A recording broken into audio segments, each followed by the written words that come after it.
Bishop Allwyn. How are you? I'm fine. Thank you so much for joining the Global Catholic Climate Movement podcast. You're welcome. And thank you again for the Advent Scriptural Reflection that can be found on Global Catholic Climate Movement website, catholicclimatemovement.global. But first, wanted to get into your background. You've been a priest since 1975. And have a long career that we can get into later, but when did you first kind of feel that calling to be a priest and to devote your life to this work? When was kind of your ecological conversion and that process? See, I'm the last member of my family, and we are 10 children. Now, when did my call come? It's very difficult, because when I was small, when I was young, two of my brothers joined the priesthood. So as a young boy, I would go to the seminary.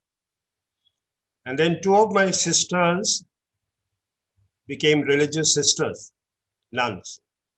And then as a young boy, once again, I would go to their convents, because at that time they would not come home. So we had to go and see them in the convents and in the seminaries. And so right from young age, I felt some sort of attraction towards the priesthood. I remember reading one book. I do not I don't remember the name, but it was A Light on the Mountains. And this person was narrating his story as to how he went near the mountains and saw that light. And he began to climb the mountains in order to come close to the light. And that was my calling, I think. I think that was my calling, where I saw some sort of light, and I wanted to follow that light in my life. And then later on, as I grew up, I realized that that light is Christ. I would like to share a very funny incident. As a young boy, I dreamt of becoming the Pope, and then the bishop, and then the priest. And then I said in my old age I would get married. So that was the feeling at that age when I was 8, 9 years old. And I would celebrate Mass. I would celebrate the Eucharist. So right from young age, I had this calling. When did my ecological conversion take place? So after my priesthood, we were a group of priests who used to reflect. In the 1980s, that was a time when the church was changing due to Vatican II. And so we would reflect. And many of us decided to get involved in the lives of the poor people. And in my city, in the city of Mumbai, half of the population stay in slums. And therefore, we opted to work in the parishes which had the majority of slum people, people staying in very poor conditions. So, we developed some sort of compassionate to the poor. As Pope Francis would say, smell the sheep. So we wanted to be one with the poor, be one with the marginalized. Then after some years being in the slums and being among the poor, a group of people, that was the ecumenical network, the World Council of Churches, they used to have a lot of meetings on climate change about 25 years ago. The church was not very much involved. The Catholic Church was not very much involved at that time. But the World Council of Churches was involved, and they invited me to be part of their network in India. And to tell you frankly, I think it was about more than 15 years ago. We had our first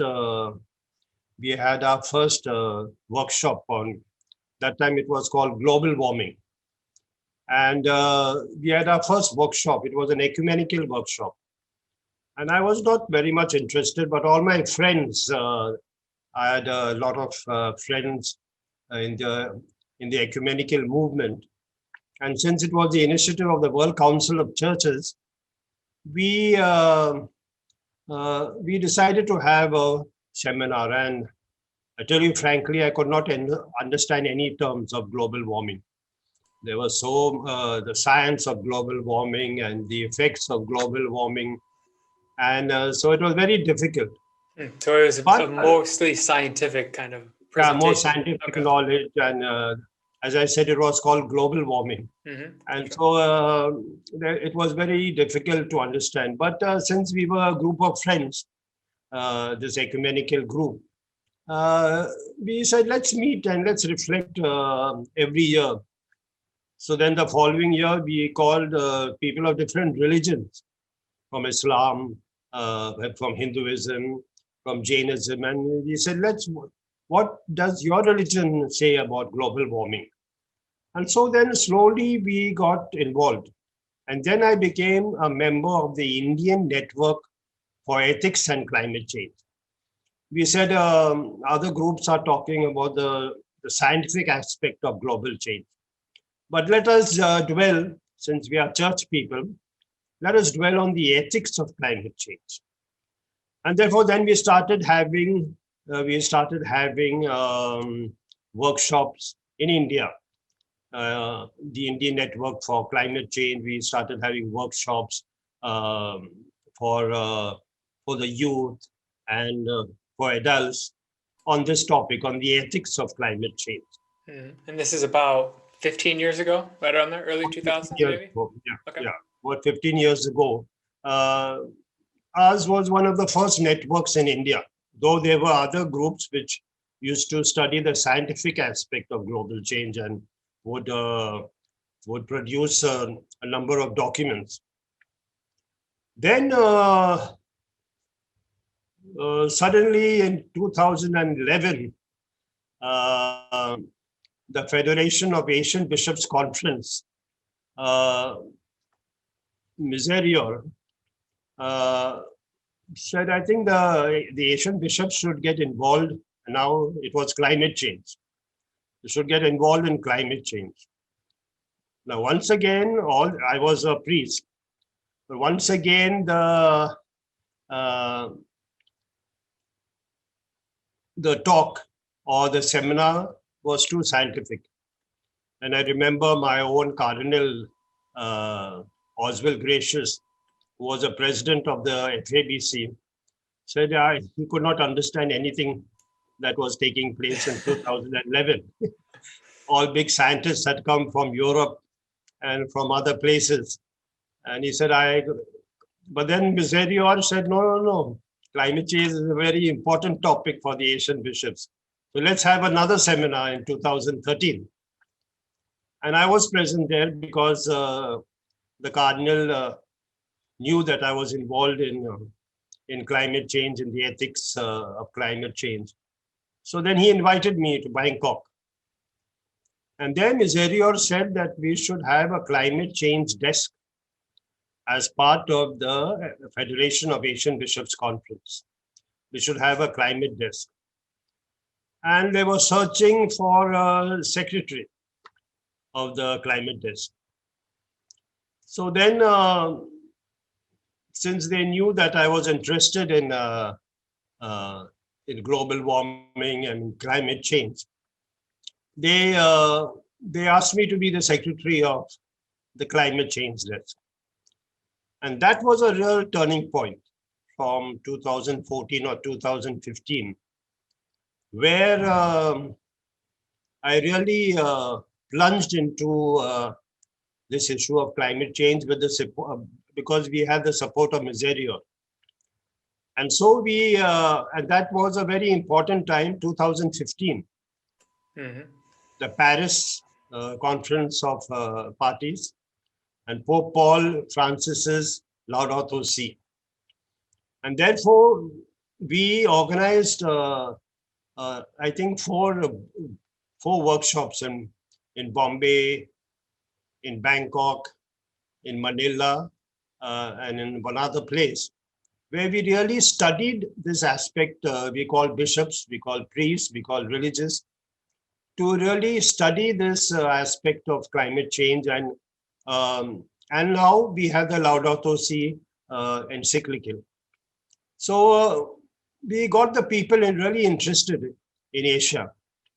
And then we said, okay, so I got, with the help of Cardinal Oswald Gracious and the then secretary of the FABC, we got all the conferences to sign a statement before COP, I think, before COP 21 in Paris.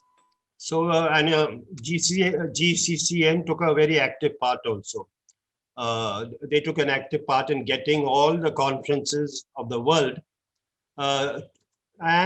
We made a statement.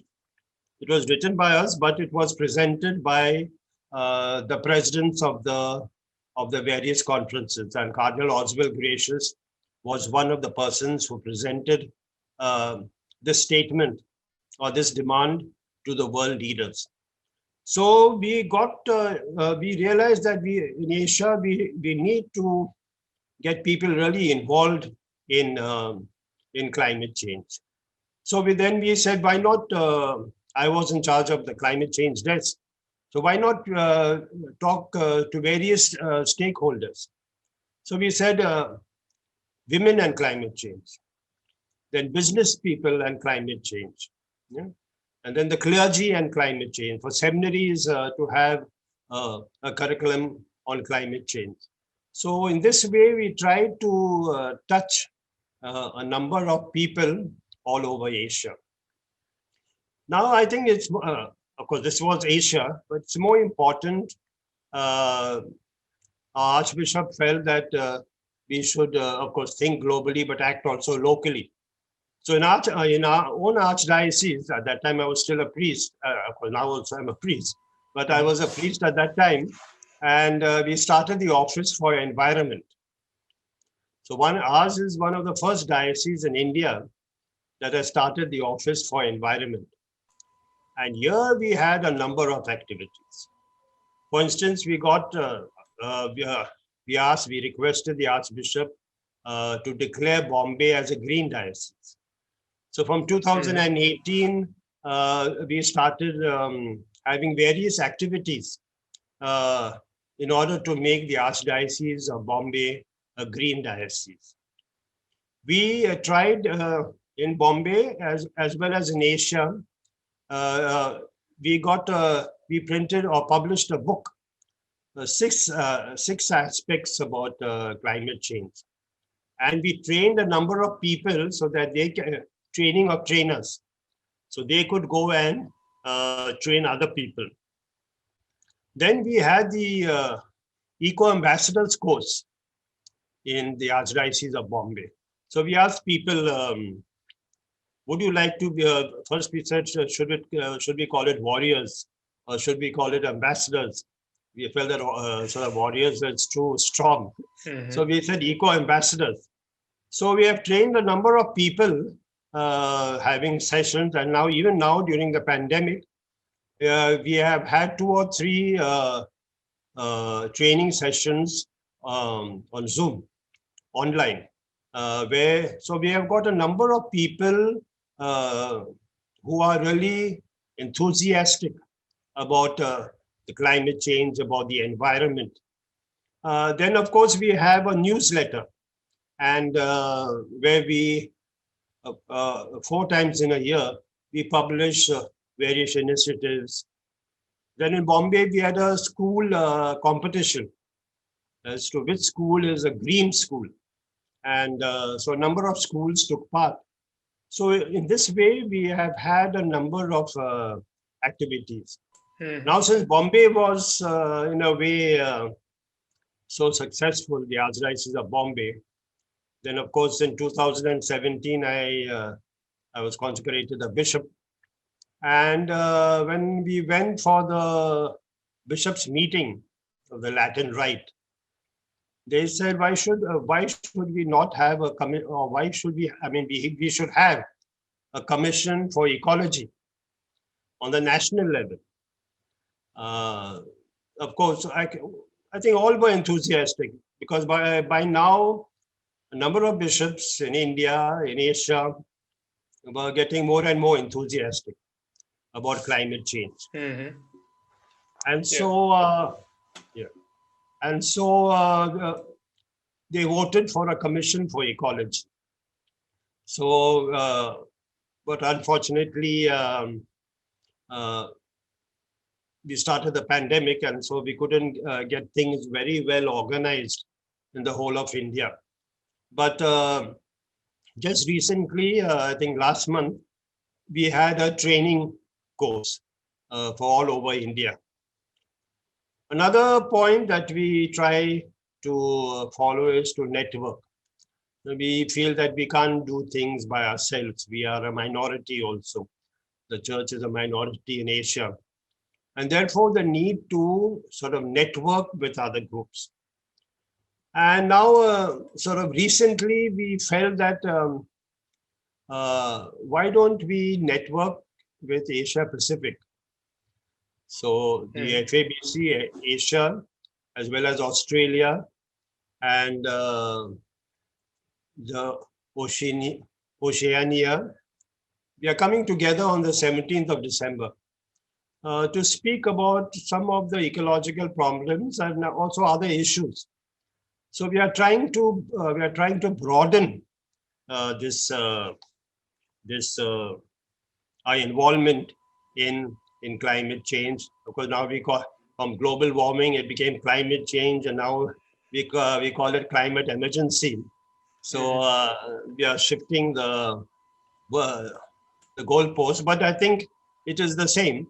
Yeah. Where we are really getting involved. Mhm. Just to mention that the FABC is having the 50th anniversary. It was supposed to be held last month in Bangkok, but we could not have it because of the pandemic. Mhm. And we have prepared a paper, FABC 2020. Hopefully, we'll have it later on. We'll have all the bishops or some of the bishops coming together to discuss FABC 2020. And one of the emerging realities that we have mentioned is climate emergency. So this is one of the issues that we will be discussing whenever we meet after the pandemic. This will be one of the issues that we will be discussing during the FABC 2020. So in a way, it has been a long journey. I would like to say thanks to my group of friends, because I was part of a group that was interested in climate change. They were very enthusiastic. Then, when I represented the climate change desk, I became part of the GCCM. I became part of the other groups, SITSE and Miserior, and who were very supportive. I remember 2 years ago, Thomas, he took me for a protest march and made me to speak in Rome. And of course, I spoke in English. I do not know Italian, but I spoke about climate change there on the road, on the streets of Rome. So we got involved in this larger network, the worldwide network.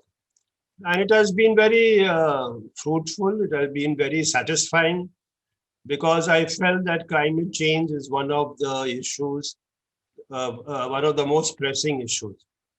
I had the opportunity to also share my views in Bonn, Germany, before the COP21, and I've shared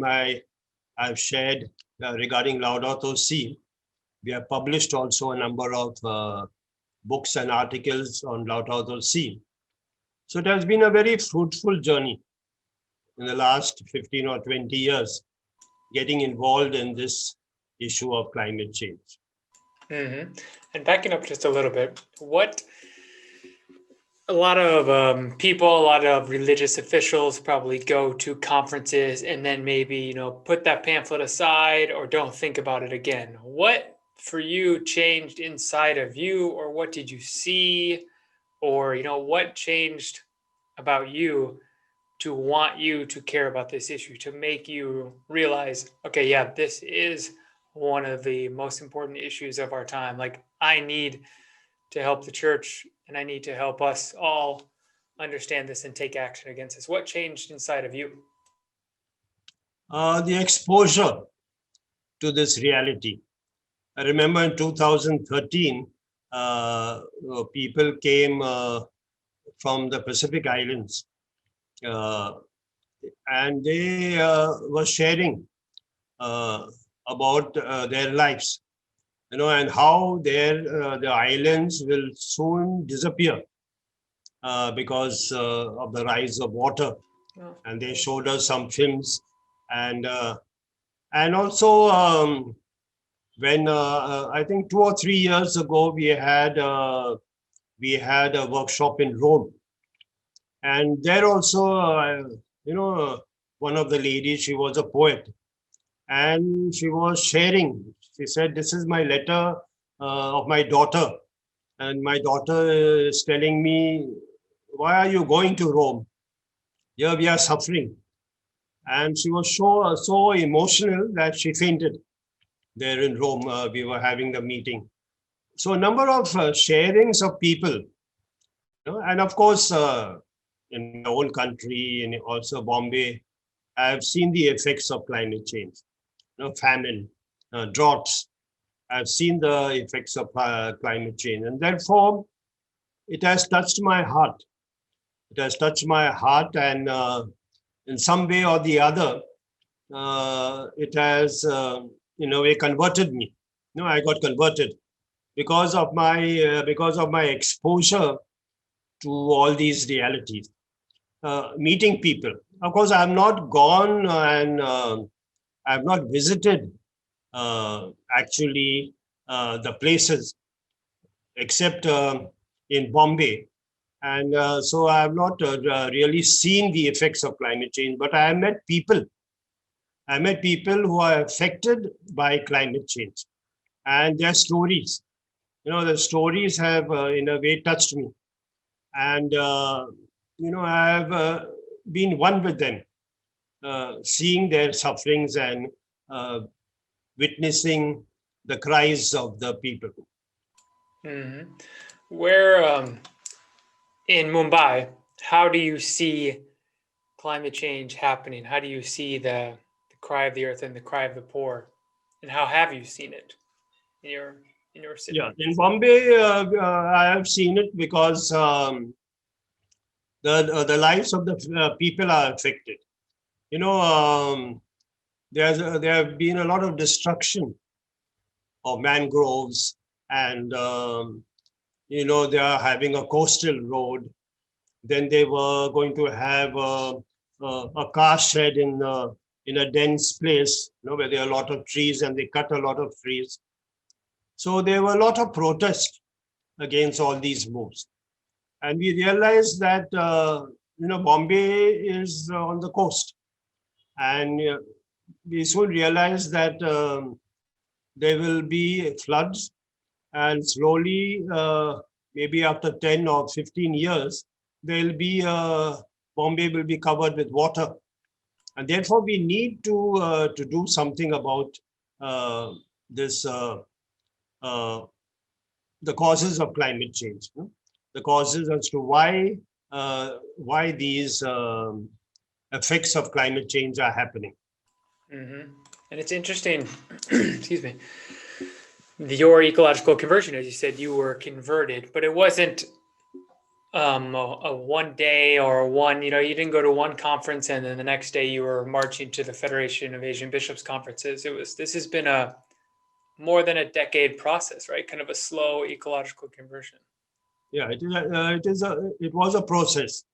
So it's not one day effect that I went somewhere and then I got converted. As I said in the beginning, it was very difficult to understand. But because of my friends and because of my peer groups, I became slowly involved. And so it was a long process which helped me to understand this concept of global warming, climate change, climate emergency, and then also the sharing of groups.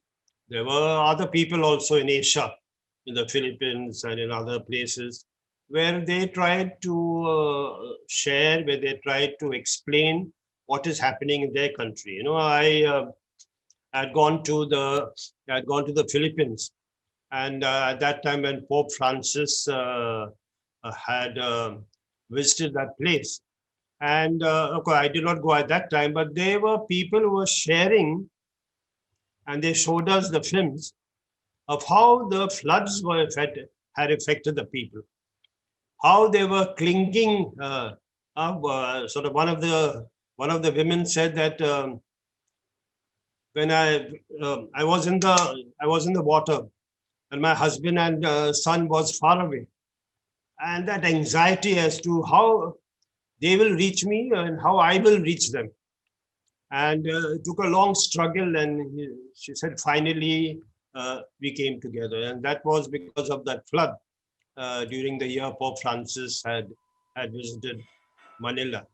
So many stories of people who were affected by this climate change, I think had an effect on me, and therefore I also slowly was converted. Mm-hmm. And just speaking about how you nurtured kind of that ecological conversion, you talked with friends about this, you read, you exposed yourself to other sources of information about it. How else did you kind of nurture and welcome this process of ecological conversion within you? So I think also I made it part of my spirituality. When I was, now it is continued, when I was the head of the Archdiocesan Office for Environment in the Archdiocese of Bombay, that was about maybe 4 or 5 years ago, we realized that during Lent, the Catholics in Bombay would not shave, would not have some whiskey, would not smoke. Mm-hmm. So then we said, why not have a carbon fast, a Lenten carbon fast? There we go. So every day we said, come on, let's do this thing on the first day of Lent. On the second day of Lent, we will take this action. So then it became part of our spirituality. We also with the help of GCCM, we began to compose, and we also used the material given by GCCM to compose prayers, to make it, but a long time ago, it was about 20 years ago when I was not much involved. I had gone to a parish where they used to have a novena, 9 days prayer. Mm-hmm. And I asked them, why do you have this novena? And they said 20 years ago there was a plague, and smallpox and plague and sickness. So I said, now there's no plague. Now everything is okay. So I said, let's have a novena. So first day against the plague, one plague, air pollution. Then second plague, water pollution. Mm-hmm. So in that way, I connected the novena to the environment. So in this way, I think I built up a spirituality also of an eco-spirituality, which become part of my prayer and part of my thinking and part of my life. Also, in some way, it has affected my lifestyle also, because there are two things. One is that people are always looking at me. Ah, you're environmentalist, and you're doing this and you're doing that. Mm-hmm. Yeah, so of course that is a normal thing. But also I've changed my lifestyle slowly, and this also was a gradual process where I began to become more eco-friendly, and well, I'm called now in India the Green Bishop. So in a way, I've been a witness. I've been a witness to others, and whenever I'm there, all the bishops or someone will look around and see if there's any plastic bottles or water. And of course, they may fool, they may try to make it a joke. But now slowly people are becoming aware through our lifestyle, because then we take our own water flask, and then that in a way disturbs the other people also. So slow change of lifestyle too has taken place in my life. Mm-hmm. That's a nickname you welcome, surely, right? Green Bishop. Yeah, of course. How? What are other few ways you've changed your lifestyle to yeah, to accompany this process? No, for instance, in small steps. I don't think I made a very drastic change in my lifestyle, but a small step which during the pandemic, for instance, I gave up all some of the extra things which I had, and gave it to the poor and the marginalized. I felt that there are so many things in my cupboard and books and other things which I have not really used, and so I felt that I should give it up and give it to the poor and the marginalized, and be satisfied with things with a few things, and not be consumeristic, and not be, as Pope Francis has said, that consumerism and materialism is one of the causes of climate change. So this has my one way in which. Secondly, of course, now I am quite a senior citizen, but transport, if we can make use of the public transport, and make use of walking instead of the cars, and so some of these small steps, that then of course it's another small step, but the use of paper, I do not try to destroy, uh, but I try to use paper on the other side, and not to throw out paper. And then, of course, plastics is completely out of the question. We don't use plastics now. We use paper bags or cloth bags. So in some small ways, we are trying to practice in a way what we preach. Mm-hmm. And that you mentioned consumerism. Of course, we've entered a season of Advent, a time that can be rampant consumerism in some parts of the world. But then in the reflection we mentioned in the beginning, you talk about harnessing the spirit of renewal and using Advent to create hope through our actions. How do you plan to do that this Advent, and how can other people listening actually create hope through their actions this Advent season? So because now I'm no longer in charge of the Office for Environment, but we published a booklet. I do not have the booklet now, on a green Christmas.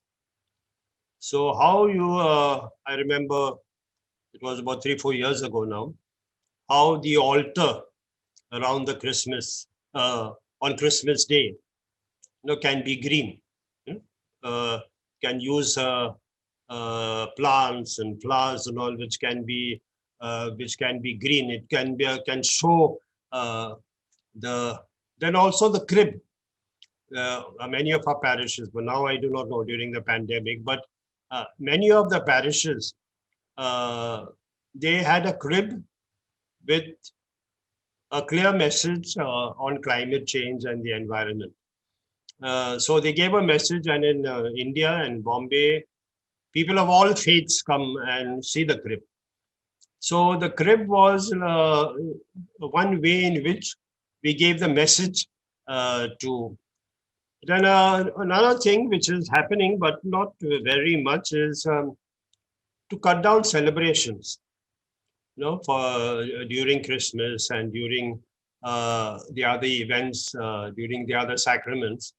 And now people slowly have started going and celebrating these events with the orphans, with the poor, with the marginalized.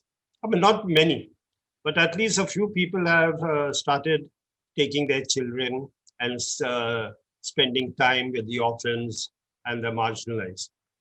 So in this way, we have, then people also are planting trees, they're having window gardens. And so slowly, I think people are becoming aware of the dangers of climate change. What I would say that 10 years ago and now, there's at least 50% difference in people's thinking, in people's attitudes. And so there's been a lot of change, but still more has to be done. We can't say now we have achieved our goal. Much more has to be done regarding environment and climate change. Yeah, so much more to be done, of course. Well, Bishop Allwyn, thank you so much for your time. Appreciate it again. Thanks for joining. Anything else you'd like to add? No, I see a great hope in networking. And therefore, the more we network, the more we share our resources with all groups of people, I think is very important. Otherwise, sometimes I feel that you are preparing a prayer service for Advent, and I'm also preparing a prayer service for Advent, where we can really share. We spend so much of time and energy on doing our own thing. But if we can form a network, a strong network where we can share our resources. And now I think people are becoming quite accustomed to the internet and to webinars and online. So I think we are learning need to share, and we can